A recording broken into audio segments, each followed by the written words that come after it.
is this truly ADHD, or is this a learning disability? So picture the teacher, picture the child in class who, let's say, has dyslexia, or which is a reading, a broad term for a reading disability. And I had mentioned Shaywitz, Sally Shaywitz actually wrote the book called Dyslexia. And they have done a huge amount of studies. And one of them recently was probably about 5 years ago that they presented at one of the conferences in Boston about dyslexia, and said that when reading is disproportionately hampered in comparison to their ability, their intellectual ability, then that is the definition of dyslexia.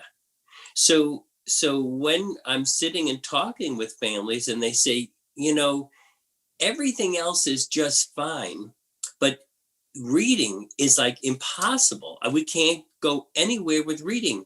Then I say, okay, now picture the child in a classroom where the teacher is reading stuff to the class, to the students, and this child is not getting any of it, or cannot read, or they've written something up on the board and the child's trying to do it. And then by the time they try to read it, it's being erased and moving on to the next thing, and they're missing it. Well, when the teacher looks over at the student and sees this kid is looking around and not focused and not getting and not attentive, it looks like ADHD, but it isn't.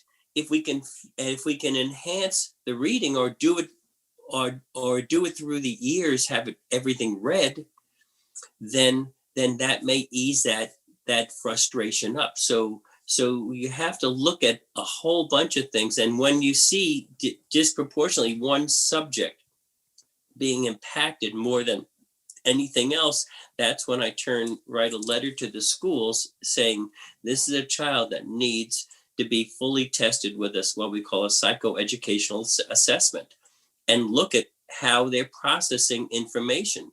Because kids, if they have a disability in that regard, they may be unfocused, unorganized, and have an inability to process information.